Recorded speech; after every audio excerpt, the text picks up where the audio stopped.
प्रिय दोस्तों, ओम रेमेडीज में आपका स्वागत है। महाकाली माँ दुर्गा का ही प्रचंड रूप है, जिनका जन्म धर्म की रक्षा करने के लिए और पापियों और दुष्टों का नाश करने के लिए हुआ है। महाकाली, महा और काली, जिसका अर्थ है काल और समय भी इसके अधीन है। महाकाली को माँ दुर्गा की 10 महाविद्याओं में से एक माना गया है।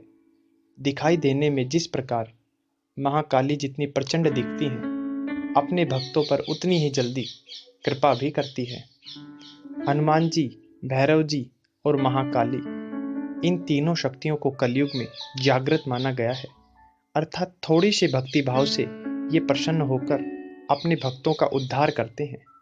महाकाली की उपासना करने से जीवन में सुख, शांति, शक्ति व बुद्धि का विकास होता है और इसके साथ साथ सभी प्रकार के भय आदि से मुक्ति भी मिलती है। महाकाली की उपासना करने वाले व्यक्ति को उनकी पूजा विधिवत करनी चाहिए। यदि किसी भी प्रकार का आपने कोई संकल्प लिया हुआ है तो कार्य के पूर्ण होने पर उसे पूरा अवश्य करें, अन्यथा माँ काली रुष्ट भी हो जाती है और उनका प्रकोप भी झेलना पड़ सकता है। आज हम आपको एक ऐसे शाबर मंत्र के विषय में बता रहे हैं जिसके प्रयोग से महाकाली शीघ्र प्रसन्न होती है। आप किसी भी मनोकामना पूर्ति हेतु इस शाबर मंत्र को सिद्ध कर सकते हैं। मंत्र इस प्रकार है: ओम काली घाटे काली माँ, पतित पावनी काली माँ, जवा फूले स्त्री जले, सेई जवा फूल में शिया बेड़ाए, देवीर अनुर्बले, एही होत करिवजा होइवे, ताही काली धर्मेर, वले का हार आगे राठे, काली का चंडीर आशे। वैसे तो शाबर मंत्र अपने आप में सिद्ध मंत्र होते हैं, किंतु इन मंत्रों में प्रबलता लाने के लिए और अपने कार्य को सिद्ध करने के लिए कुछ जाप करने जरूरी हो जाते हैं। तो आइए जानते हैं इस शाबर मंत्र को सिद्ध करने की विधि के विषय में। दोस्तों, मैं तरुण और आप देख रहे हैं ओम रेमेडीज। यदि अभी तक आपने ओम रेमेडीज को सब्सक्राइब नहीं किया है तो इसे सब्सक्राइब कर लें, ताकि नए नए वीडियोज़ की जानकारी आप तक आसानी से पहुंच सके। शनिवार शाम को 7 से 10 बजे के बीच में कोई एक समय निश्चित कर लें और आसन बिछाकर पूर्व दिशा की तरफ मुख करके बैठ जाएं।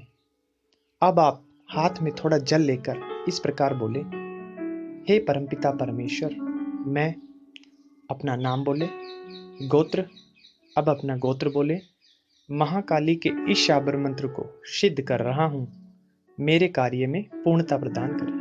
ऐसा कहते हुए जल को नीचे जमीन पर छोड़ दें और बोले: ओम श्री विष्णु, ओम श्री विष्णु, ओम श्री विष्णु।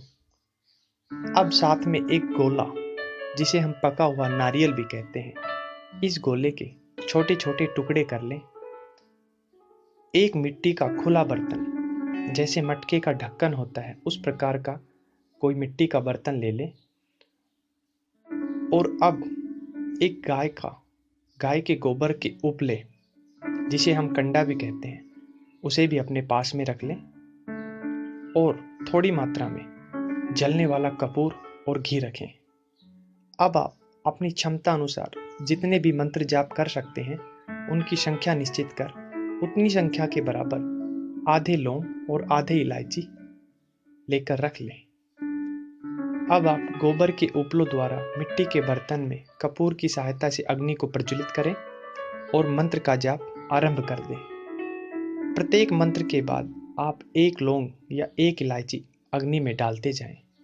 थोड़े थोड़े समय पश्चात घी और नारियल का गोला, जिसके छोटे छोटे टुकड़े किए हैं, उन्हें भी डालते रहें। घी और गोले को आपको प्रत्येक मंत्र के बाद अग्नि में डालने की आवश्यकता नहीं है। यह सिर्फ इसलिए है ताकि अग्नि लगातार प्रज्वलित होती रहे। इस प्रकार आप प्रत्येक मंत्र के बाद एक लौंग या एक इलायची को अग्नि में छोड़ते चले जाएं। आपको किसी भी प्रकार के दीपक या माला लेने की आवश्यकता नहीं है। बस आप दी गई विधि अनुसार मंत्र जाप करते जाएं। जैसे ही आप अपने मंत्र जाप पूरे करते हैं, अब आप फिर से हाथ में जल लेकर बोले: हे परमपिता परमेश्वर, मैं अपना नाम बोले, गोत्र, अब अपना गोत्र बोले, मेरे द्वारा किए गए मंत्र जाप मैं श्री ब्रह्म को अर्पित करता हूँ। ऐसा कहते हुए जल को नीचे जमीन पर छोड़ दे और फिर से बोले ओम श्री विष्णु, ओम श्री विष्णु, ओम श्री विष्णु। इस क्रिया को आप शनिवार से शुरू कर लगातार 7 शनिवार तक प्रतिदिन करें। इस प्रकार 7 शनिवार तक इस क्रिया को करने से यह मंत्र सिद्ध हो जाता है। अब आप किसी भी मनोकामना पूर्ति हेतु इस मंत्र का प्रयोग कर सकते हैं। आप अपने कार्य में अवश्य सफल होंगे। दोस्तों, आपको ये वीडियो कैसा लगा? आप हमें अपनी कमेंट्स जरूर शेयर करें और हमें सब्सक्राइब करें। फिर मिलेंगे एक नई जानकारी के साथ। तब तक के लिए धन्यवाद।